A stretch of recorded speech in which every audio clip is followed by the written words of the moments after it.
So I have a hard time explaining throughout my life what I do for a living to my mom and my dad, but my mom is still around. When I went to work for the Sierra Club as a lobbyist and then as their national media director, my mom was convinced that all I did was hand out pamphlets in a mall. When I headed the California Department of Conservation, her primary question was, does the job have benefits and how good are they?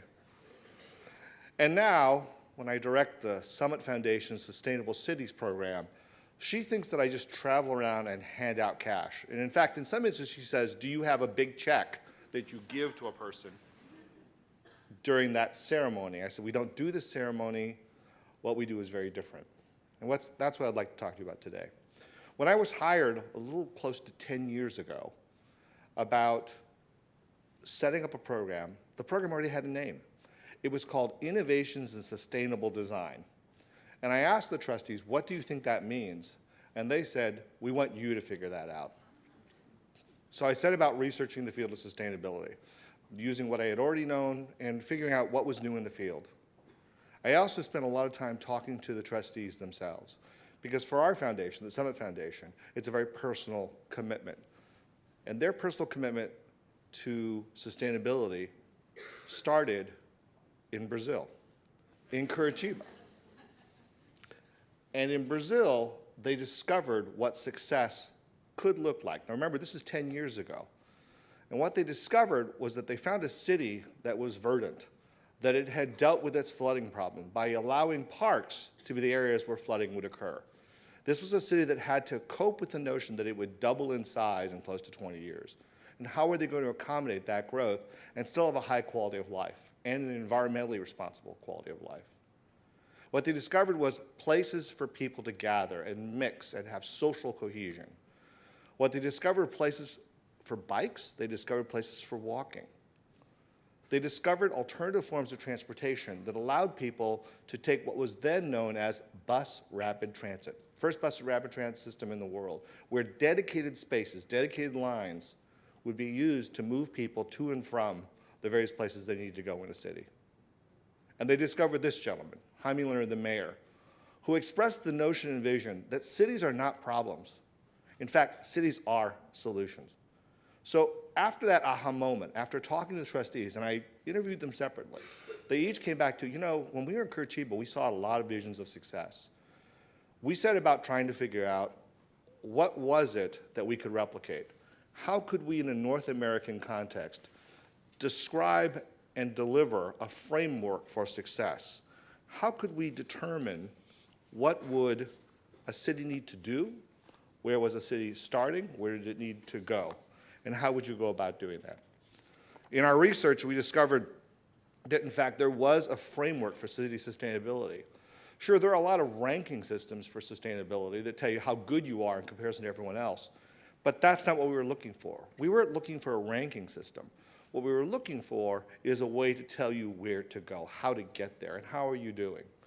We found a system that was designed by city sustainability professionals that was able to demonstrate progress over time, not over 4 years or 3 years, but indeed over tens of years.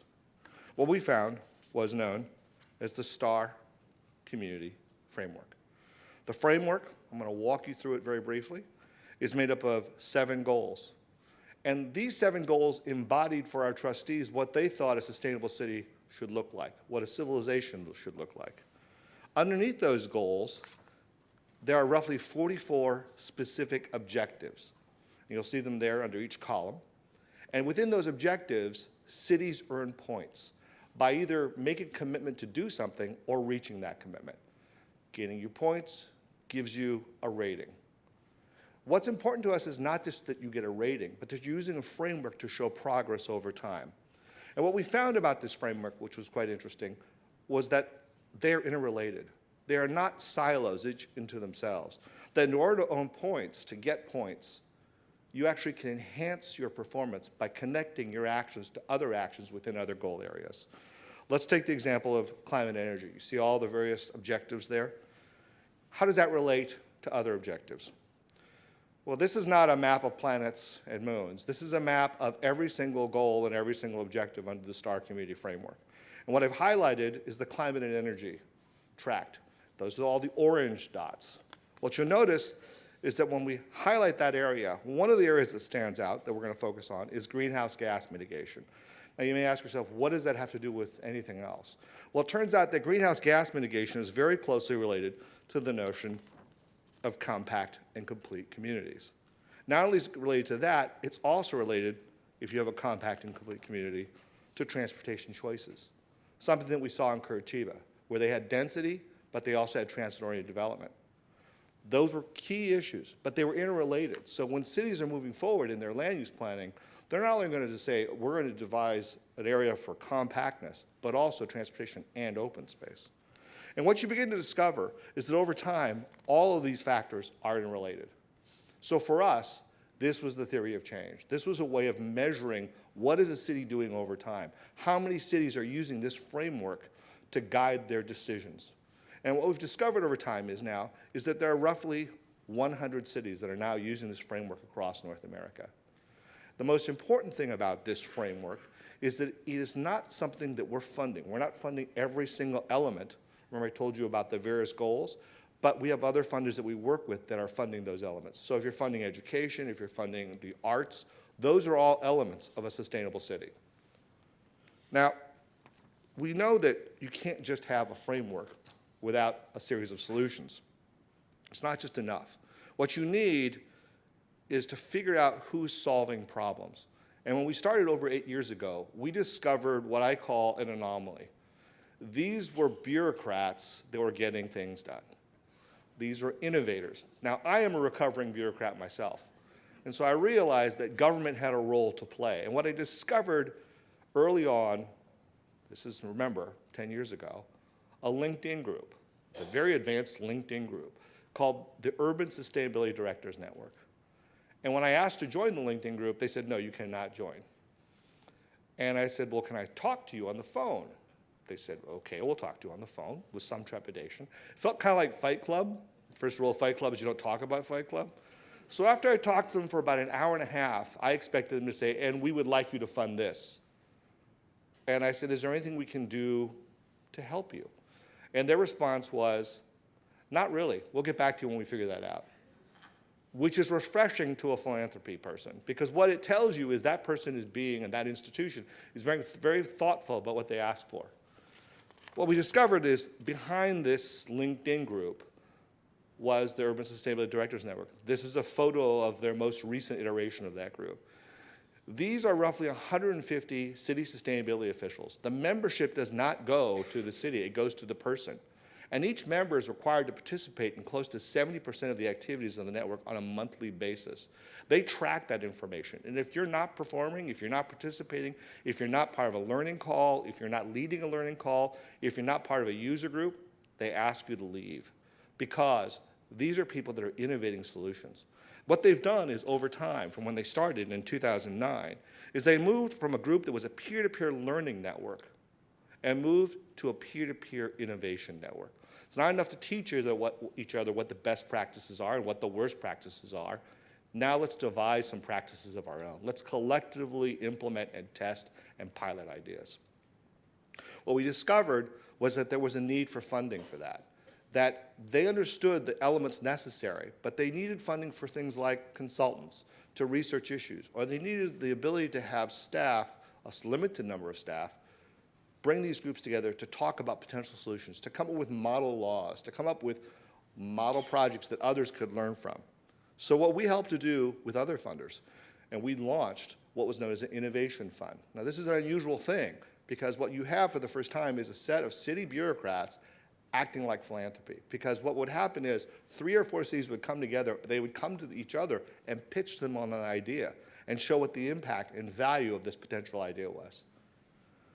It's a fund that continues to grow to this day, and more things are becoming more and more things are being solved through this innovation fund. There's another fund that we helped to launch. The Summit Foundation has always worked with other funders. In fact, you probably have heard about funder affinity groups. We just don't sit around eating shrimp. What we do is we talk about ways of solving problems. So we worked with the Funders Network, and we worked with the Urban Sustainability Directors. And when we were meeting, we discovered that the urban sustainability directors really don't have an understanding, or at the time, didn't have an understanding of place-based philanthropy, the local community foundation. As far as they knew, the local community foundation was interested in building pools and libraries, but that the quality of life that made up what many people in community foundations are trying to do wasn't connected to the larger notion of what sustainability was.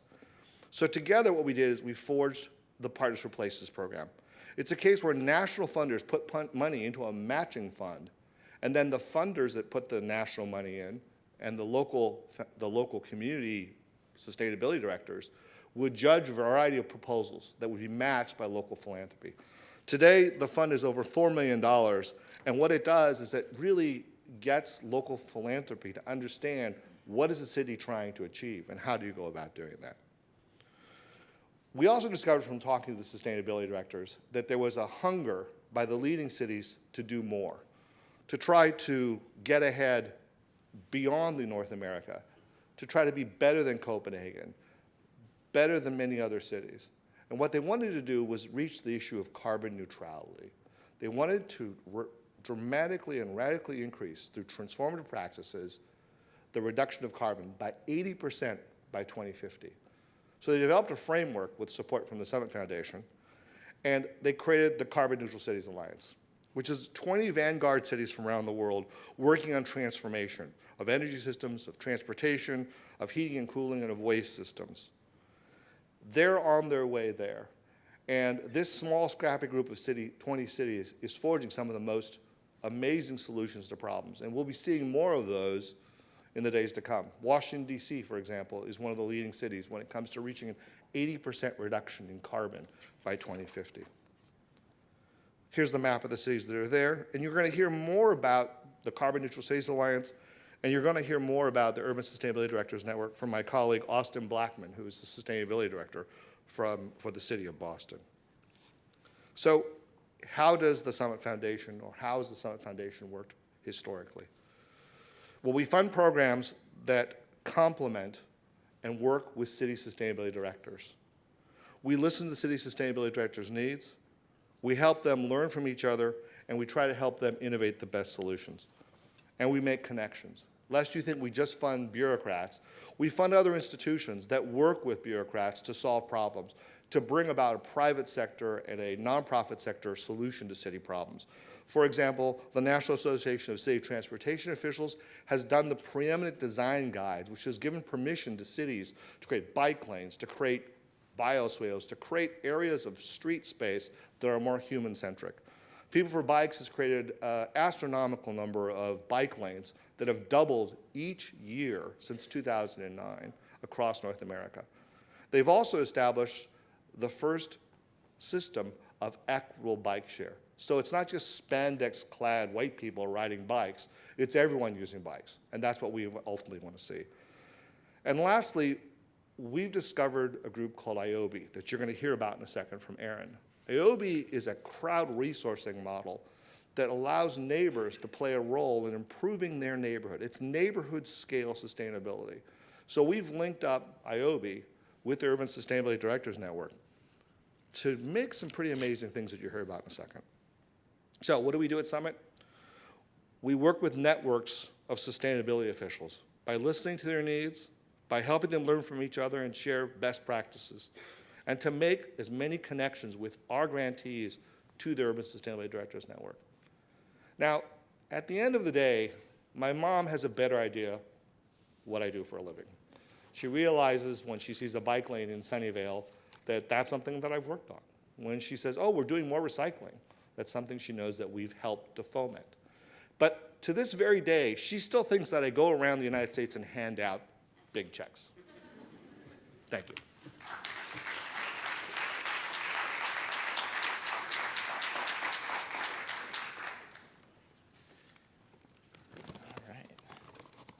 Good morning, good afternoon now, and thank you so much for joining us. My name is Austin Blackmon. I'm the Chief of Environment, Energy, and Open Space for the City of Boston. And I've got the great pleasure today to hopefully answer 3 questions for you. First and foremost, why is sustainability and climate important to cities? Second, how are cities working with philanthropy to advance these issues and make progress? And third, hopefully I'll give you a little bit of my perspective in terms of how philanthropy can continue to move forward and help this progress as we move forward. But first and foremost, before I answer those questions, I want to ask you all a question. Who here recognizes what's on this slide? If you're not from Boston, you probably still don't even recognize that this is what Boston looked like around its founding in 1630. Because over the past almost 400 years, the city of Boston has been transformed, very similar in the ways that we discussed for the city of New York. We filled in our tidal and swampy areas to create new neighborhoods, creating unprecedented economic development in the city of Boston.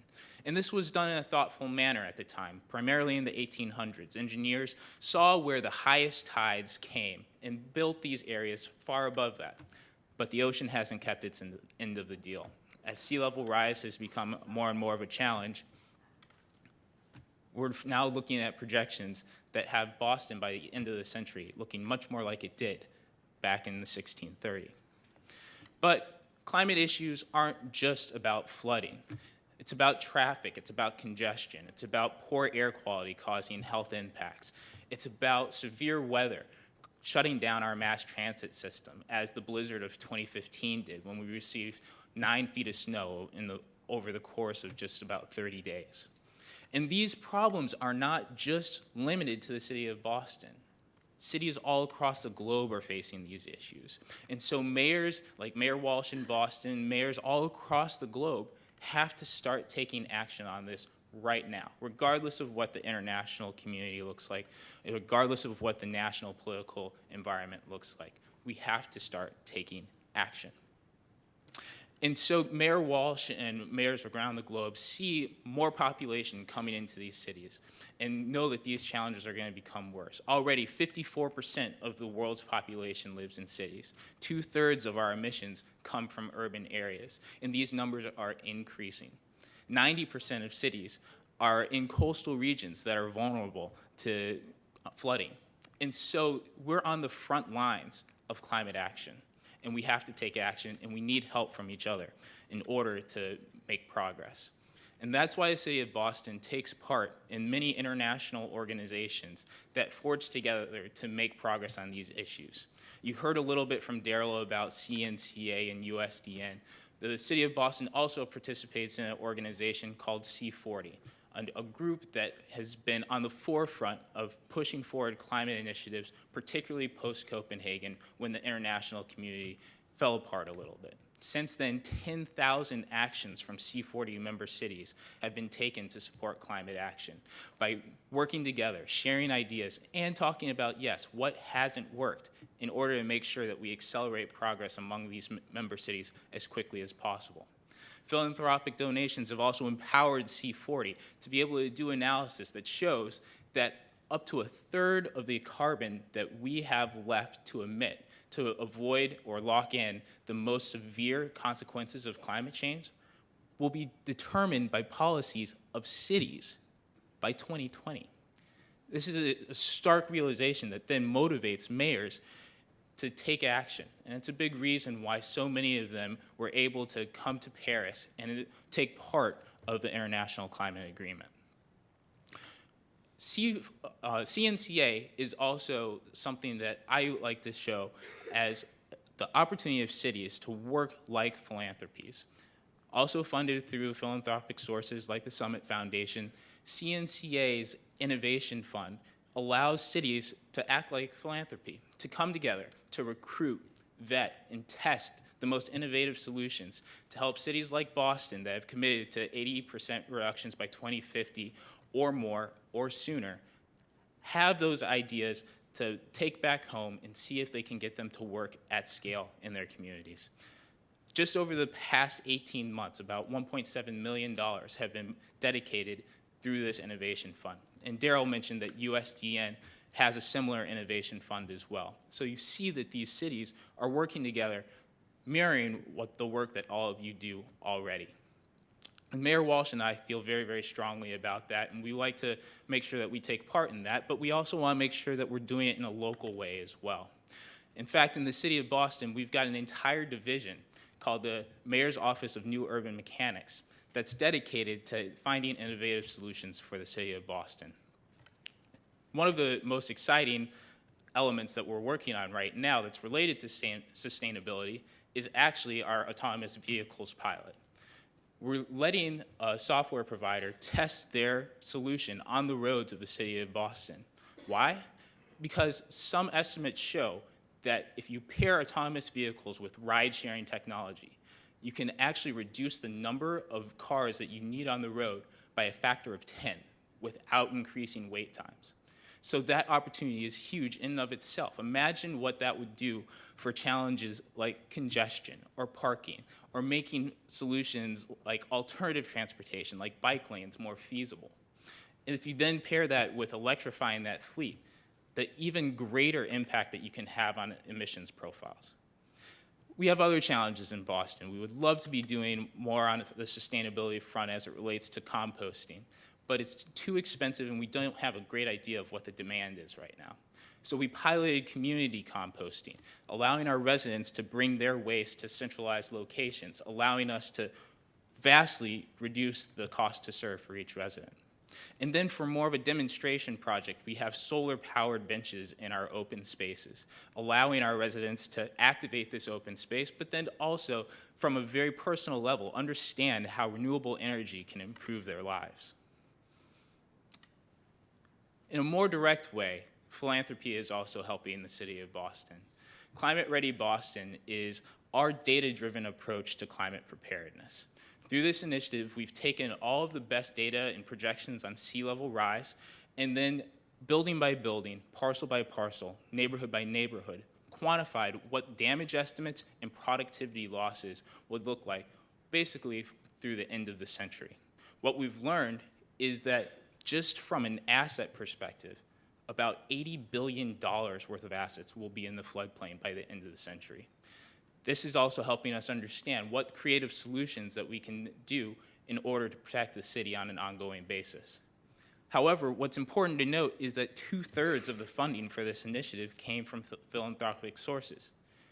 We wouldn't be able to do this without that support. Furthermore, once we had that support, the state of Massachusetts saw that this was something that they should get behind as well. They see it as an opportunity to pilot not just a study for Boston and Boston Harbor and the coast, but also for inland flooding as well. As a result of this initiative, it's now indoctrinated, and it's something that we're going to expand and continue throughout the entire state of Massachusetts. Similarly, our 2014 Climate Action Plan update called Greenovate Boston was born out of the same level of support. Together with the philanthropic community, we saw that our previous climate action plans, as great as they weren't speaking with loud enough of a voice, that we needed to have more of that community engagement perspective. And so, pairing with the philanthropic community, we revamped that entire process. And so before any of our planners put pen to paper, we funded 2 positions to really go out into our community, leveraging community meetings as well as digital and mobile to solicit the best ideas. As a result, now we have a huge community that's invested in the implementation of our plans, but we also transformed our planning processes outside of climate throughout the city. Our transportation plan, our citywide master plan called Imagine Boston 2030 now follow this model. Furthermore, the mayor saw the value of these community engagement resources in the environment department and made them permanent in the city budget. Darryl also mentioned Partners for Places. This is an initiative that the city of Boston won an award for, and it's going to allow us to take an under-resourced greenhouse program and turn it into a green jobs creation program that's going to be targeted for our court-involved and returning citizens from the correctional system. The only constraints that were on this grant program were that we work with a local funder and that it be targeted on equity and sustainability jointly. From there, we worked with local funders to really develop creative solutions, forcing us to understand what their priorities were and vice versa. As a result, we came up with this innovative concept, and that is something that I think is really, really powerful. So, from these examples, what can we learn? For me, it's really three things. Cities and philanthropies must work collaboratively. We're already working in similar ways.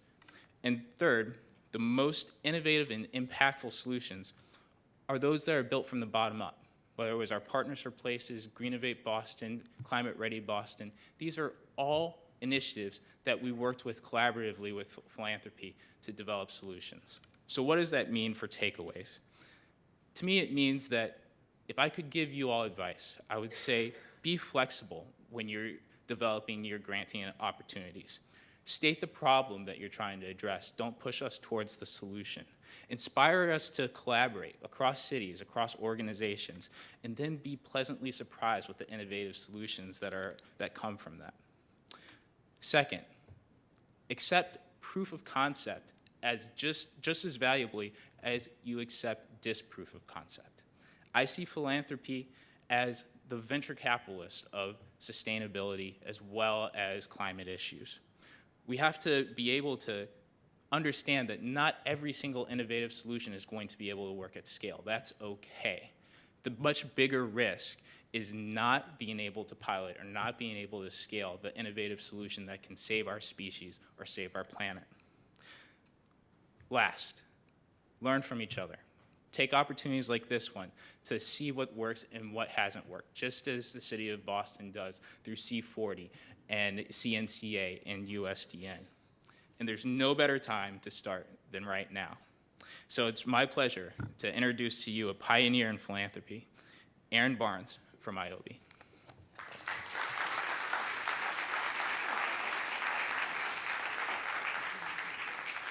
Good morning, everybody. Thank you, Austin, and thank you, Darryl. It's a huge honor for me to be here on Giving Tuesday here at the Smithsonian, where we're learning about this unique history of American giving, of gifts that are from the very, very biggest gifts to the very smallest. And I'm going to talk a little bit today about some of those very, very small gifts. My name is Erin Barnes. I'm one of 3 co-founders and the executive director of an organization called IOB, or In Our Backyards. I met my co-founders when we were all in graduate school at the Yale School of Forestry, actually. We studied different things. Cassie studied climate change, Brandon studied natural resource governance, and I studied environmental economics. And all 3 of us saw a change that needed to be made in the field of conservation and environmental studies. The places that we all cared about conserving and preserving are physically separated from the places where we all live, work, pray, and play. For the majority of Americans, the places we hold sacred are out of sight and out of mind, making the connection between the choices that we make every day about how we get to work, about the foods that we eat, the clothes we wear, and the gifts that we make, tenuously connected to the forests, rivers, and mountains that make our earth livable. My co-founders and I wanted to change the way that Americans think about the environment, not just natural places like Yosemite and the Grand Canyon, but also the streets and sidewalks where most Americans live every day. I don't know how many of you are New Yorkers. After September 11th, a nonprofit organization in New York called New Yorkers for Parks started a program where they would give daffodil bulbs away to volunteers to plant them in the fall so that they would bloom in spring as an annual living memorial of September 11th.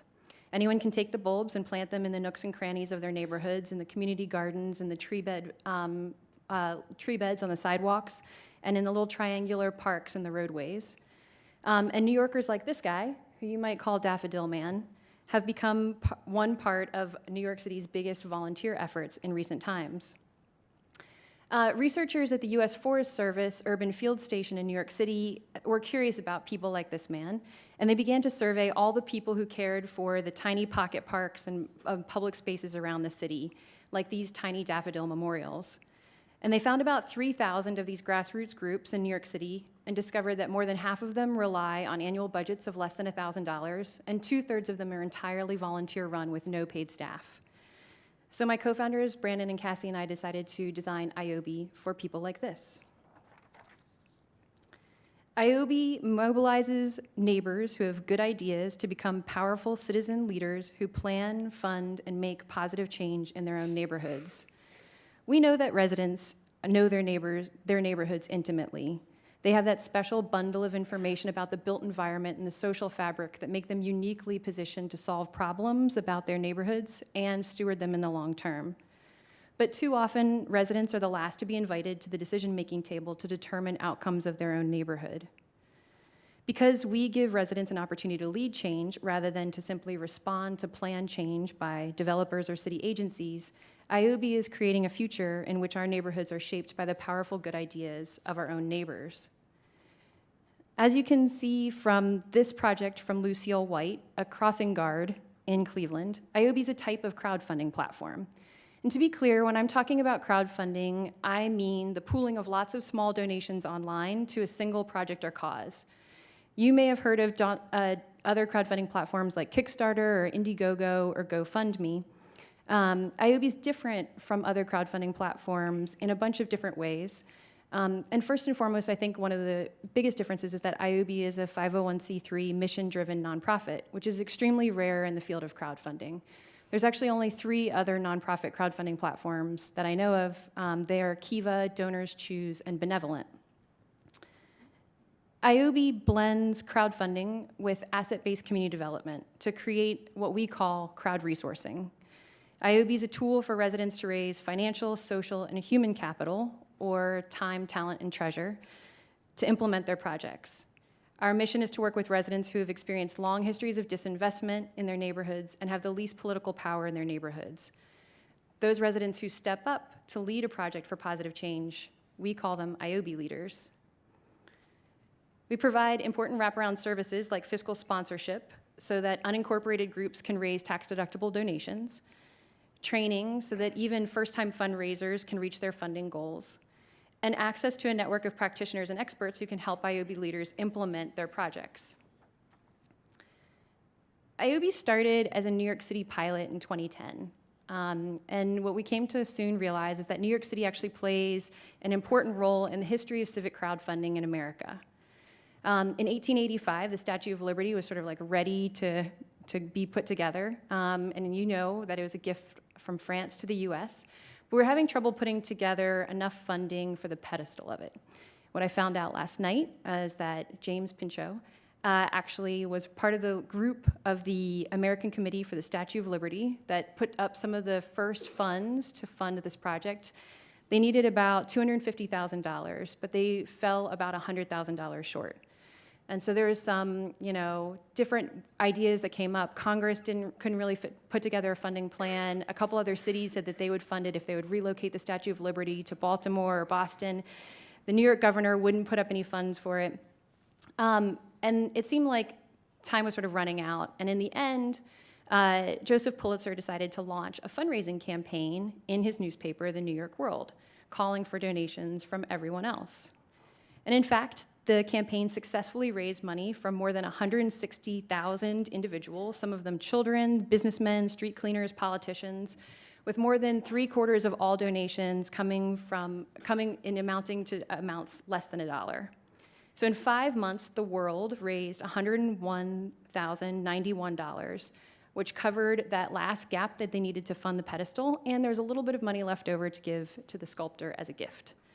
So this is often referred to as the first American civic crowdfunding campaign, and IOB followed in its footsteps in New York City, supporting the next 400 or so in the 5 boroughs. After our successful New York City pilot in 2012, we decided to take IOB national. And in fact, the Summit Foundation was one of the lead funders to help IOB grow nationally. That year, we opened our first office in Miami, and then since then, we've built partnerships with city governments in Memphis, Tennessee, Los Angeles, Detroit, Michigan, Cleveland, Ohio, Pittsburgh, Pennsylvania, and also right here in the District of Columbia.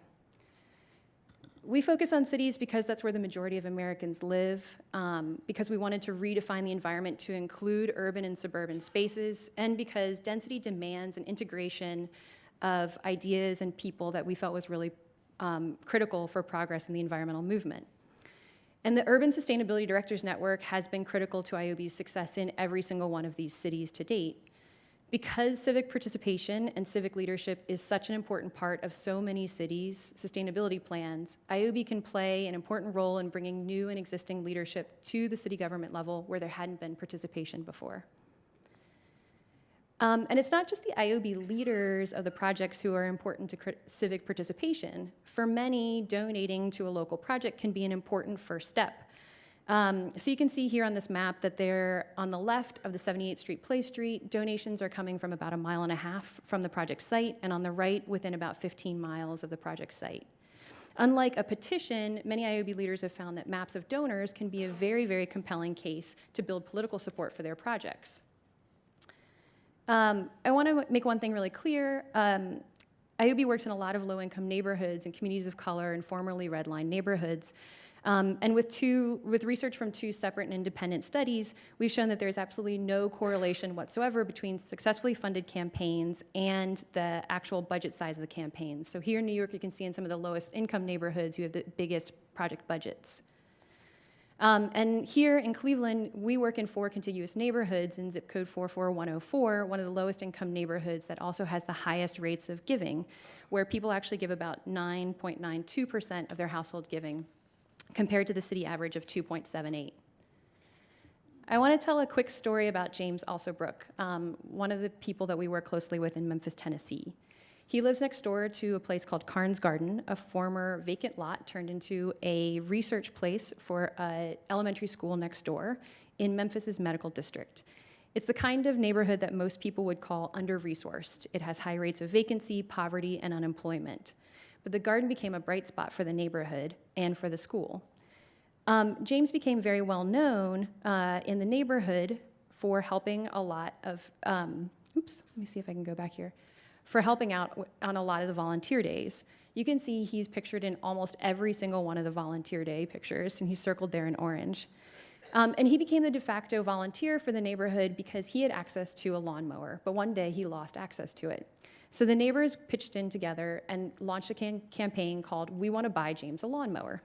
It was pretty straightforward. They wanted to buy him a lawnmower. They reached out to the neighbors to fund the project, and they raised $559 to do it. And this is what they bought. They bought a lawnmower, a chain and lock, a gas can, and a sharpening tool.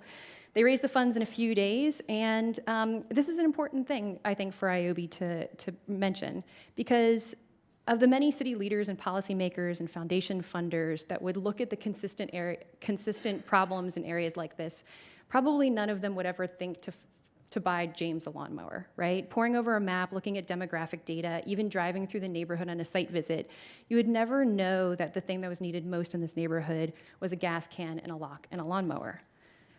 So a lot of this has to come from the neighborhood up with that important type of local knowledge.